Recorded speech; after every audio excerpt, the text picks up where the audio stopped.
எல்லாருக்கும் வணக்கம். நான் உங்களோட ஐஸ்வர்யா ராஜேஷன். இந்த விஷயம் கண்டிப்பா உங்களோட ஹெல்ப் இல்லாம இது கண்டிப்பா நடந்திருக்காது.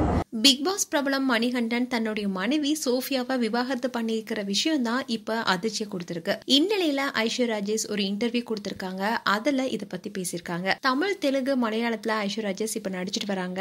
தனக்கு முக்கியத்துவம் கொடுக்கிற கதையை தேர்ந்தெடுத்து நடிச்சிட்டு வராங்க. இவங்களுடைய அண்ணன் தான் Manikandan. Manikandan Sun TV and Vijay டிவில ஒளிபரப்பான வள்ளி, கேளடி கண்மணி, அழகு மற்றும் சிவா மனசு சக்தி போன்ற சீரியல்ல முக்கியமான கேரக்டர் நடிச்சிட்டு வந்தாரு.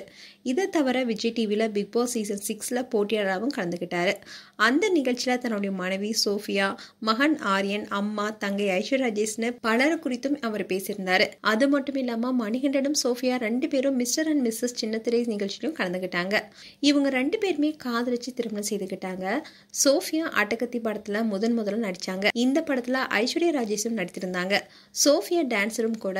இவங்க லக்ஷ்மி, ஹாட்ஸ்பாட் போன்ற படங்களையும் நடிச்சிருக்காங்க. இது போக சந்தியா ராகம், மருமகள் போன்ற சீரியலையும் நடிச்சிட்டு வராங்க. இந்நிலையில மணிகண்டனும் சோஃபியா விவாகரத்து பெற்று பிரிந்திருப்பதா இணையத்துல தகவல் வெளியாக இருக்கு. அண்ட் அதுக்கு ஏத்த மாதிரி சோஃபி அவங்க இன்ஸ்டாகிராம் பேஜ்ல இருந்த மணிகண்டனுடைய எல்லா போட்டோஸ் அண்ட் இவங்க துபாய்க்கு போனப்ப எடுத்த ஃபேமிலி போட்டோஸ் அண்ட் வீடியோஸ் எல்லாத்தையுமே டெலிட் பண்ணிருக்காங்க. அண்ட் அதே மாதிரி மணிகண்டனும் அவருடைய இன்ஸ்டா பேஜ்ல இருந்து சோஃபி கூட எடுத்துக்கிட்ட போட்டோஸ் அண்ட் வீடியோஸ் எல்லாத்தையுமே டெலிட் பண்ணிருக்காரு. அண்ட் 2 பேரும் இப்ப தனித்தனி வீட்டுல தான் வாழ்ந்துட்டு வராங்க. சோஃபி அவருடைய மகன் ஆரியனும் இப்போ ஒன்னா இருக்காங்க. இந்நிலையில் தான் ஐஸ்வர்யா ராஜேஷ் கிட்ட திருமணம் குறித்து கேள்வி கேட்டிருக்காங்க. அப்போ உங்களுக்கு திருமணம் எப்போன்னு கேட்டதுக்கு அதுக்கு ஐஸ்வர்யா ராஜேஷ் திருமணம் செய்து கொள்ள எனக்கு ஆசை இல்லை, ஆனா டிவோர்ஸ்லாம் பார்க்கும்போது பயமா இருக்குன்னு சொல்லியிருக்காங்க.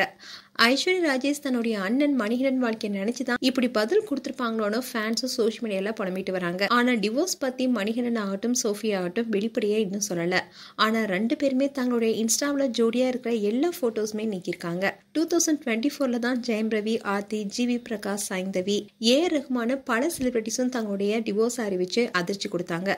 இவங்க வரிசையில இப்போ சின்னத்திரை பிரபலமா இருக்கிற மணிகண்டனும் சோஃபியாவும் இணைஞ்சிருப்பதுதான் மேலும் அதிர்ச்சி கொடுத்திருக்கு. அண்ட் மணிகண்டன் சோஃபியா குறித்து உங்களுடைய கருத்துக்களை கமெண்ட் செக்ஷன்ல சொல்லுங்க. இது போன்ற வீடியோஸை பார்க்க நியூஸ் தமிழ் கிளிட்ஸ் சேனலை சப்ஸ்கிரைப் பண்ணுங்க. மறக்காம நோட்டிபிகேஷன் பட்டனை கிளிக் பண்ணுங்க.